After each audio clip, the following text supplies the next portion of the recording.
Pour mieux s'immerger dans la réalité politique, sécuritaire, économique et sociale d'Israël, connectez-vous chaque matin sur Studio Kalita. Daniel Haïk vous y attend pour sa revue de la presse. Voilà, c'est l'heure de la revue de la presse et des médias israéliens. Et en tête des quotidiens israéliens de ce matin, la visite du Premier ministre Benjamin Netanyahou en Europe et sa rencontre hier à Berlin avec la chancelière allemande Angela Merkel. Le Premier ministre...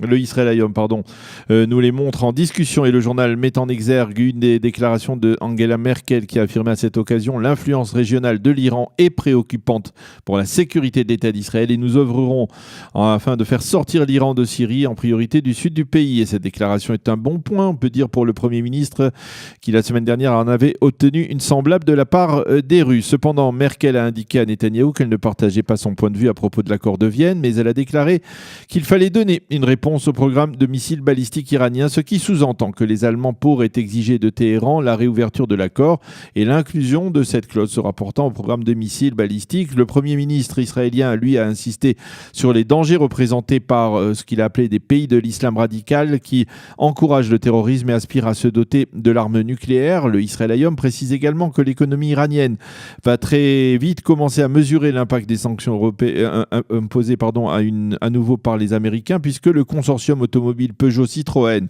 a décidé de suspendre ses activités en Iran de crainte que les États-Unis ne lui imposent directement des sanctions économiques. C'est un coup dur pour l'Iran car le consortium avait conclu un accord visant à produire des centaines de milliers de voitures en Iran. Le Israël Hayom souligne que durant son séjour, le Premier ministre a l'intention, et il a probablement déjà fait avec Angela Merkel hier, de montrer aux dirigeants européens des documents recueillis par le Mossad, prouvant que le développement d'un programme nucléaire militaire en Iran était une réalité depuis de nombreuses années. Le Yediot Aharonot ne parvient pas à dominer son aversion pour Benjamin Netanyahou et la photo qu'il choisit pour illustrer la rencontre d'hier entre le Premier ministre israélien et la chancelière allemande est une photo où l'on voit Merkel pointer un doigt accusateur en direction de M. Netanyahou. Les journaux soulignent que le Premier ministre sera aujourd'hui donc à Paris pour une rencontre avec Emmanuel Macron et demain il s'entretiendra à Londres avec Theresa May. Le Yediot révèle à ce propos que le Premier ministre israélien devrait soumettre à Theresa May un document prouvant qu'en 2001 déjà les Iraniens avaient l'intention d'enrichir l'uranium à des fins militaires. Un des responsables des services de renseignement israéliens a déclaré à ce propos au Times londonien ce que l'Iran a raconté à l'Agence internationale à l'énergie nucléaire, à l'énergie atomique, à propos de sa capacité nucléaire est particulièrement amusant. Fin de citation. Alors que le terrorisme du feu continue de frapper les champs de blé et d'orge autour de la bande de Gaza, le Yediot Aharonot nous montre ce matin en photo Ishaï Saleh. C'est un jeune pompier israélien qui est Olé Hadash du Chili, qui lutte contre le feu propagé par les cerfs-volants incendiaires. Et à ce propos, le ministre de la Défense, Avigdor Lieberman, a révélé à la Knesset hier que depuis le début de cette vague de violence, les Palestiniens avaient envoyé en direction du territoire israélien près de 600 cerfs-volants incendiaires. Tsahal en a intercepté 400 au total. Ce sont près d'1 millier d'hectares de terre qui ont été incendiés. Nous ne sommes pas prêts à tolérer une rengaine de cerfs-volants. Nous riposterons en temps et en heure. Je n'ai pas l'habitude de ne pas régler mes comptes et nous réglerons nos comptes avec le Hamas, a déclaré Avigdor Lieberman. Les journaux soulignent également que les forces de sécurité israéliennes se préparent aujourd'hui à déjouer toute manifestation violente des Palestiniens le long de la frontière entre la bande de Gaza et Israël à l'occasion de la Naksa, la journée marquant le début de la guerre des 6 jours et donc une autre journée de colère, une journée de tristesse ou de catastrophe pour les Palestiniens qui, comme le disait si justement Abba Eban, le maître de la diplomatie israélienne, des Palestiniens qui n'ont jamais raté une occasion des Palestiniens dans le calendrier fait de journées de colère et de frustration comme la Nakba, la Naksa et d'autres journées de ce type encore. L'ambassadeur des États-Unis en Israël, David Friedman, s'est exprimé hier contre la couverture médiatique dont l'État d'Israël a fait l'objet au cours des dernières semaines à propos de la bande de Gaza. 9 reportages sur 10 critiquaient l'État d'Israël alors que personne n'a proposé une alternative moins meurtrière que celle utilisée par les forces israéliennes pour se défendre, a déclaré l'ambassadeur américain. Ce qui est sûr, c'est que les États-Unis, eux, ont bel et bien rendu un impressionnant hommage dimanche à l'occasion du 70e anniversaire de l'État d'Israël sur Times Square à Manhattan en présence de dizaines de milliers de supporters de l'État hébreu et de plusieurs ministres et députés israéliens. On a surtout remarqué la présence ou l'omniprésence même de la ministre de la Culture Miri Regev qui a pris le micro, ne s'en est pas privée C'est le Yediot Aharonot qui nous montre cette photo de Miri Regev. Et d'ailleurs, le quotidien israélien se fait l'écho d'une exigence que Regev aurait eue, mais dans un tout autre domaine, serrer la main de Lionel Messi avant la rencontre entre la sélection argentine et la sélection israélienne.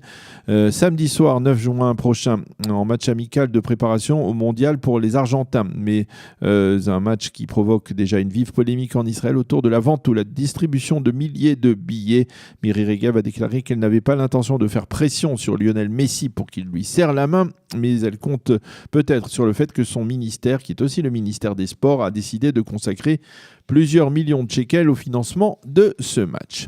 Les quotidiens israéliens mentionnent en évidence ce matin l'arrestation du maire de Hadera, Tzvika Gandelman, qui est soupçonné de corruption. Pourquoi un tel intérêt ? Bien parce que Gandelman est le 3e maire de Hadera consécutif à être soupçonné de corruption. Le premier avait été condamné, le second avait été innocenté, et donc c'est au tour de Gandelman de rentrer dans le collimateur de la justice et de la police. À cette occasion, le Haaretz consacre sa manchette aux 12 maires israéliens qui sont actuellement sous le coup d'enquête judiciaire et qui pourtant ont la ferme intention de se présenter à nouveau à la mairie lors des élections municipales du 30 octobre prochain.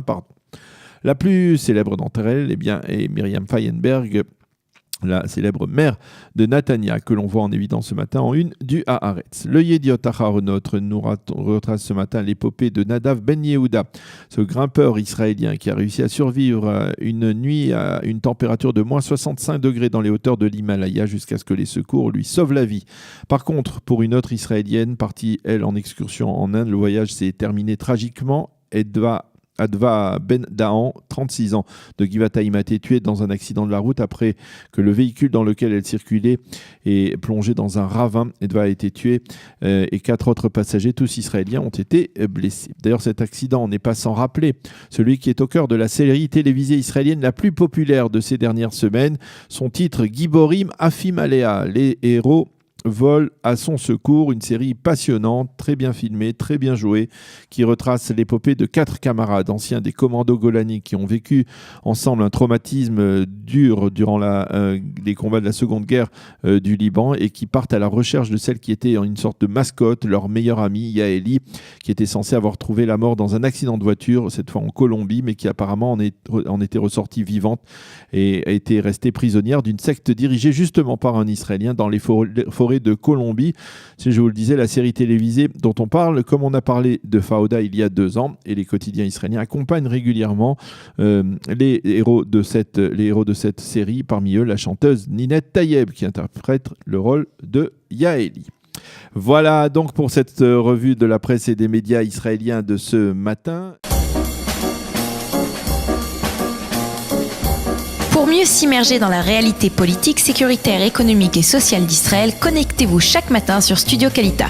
Daniel Haïk vous y attend pour sa revue de la presse.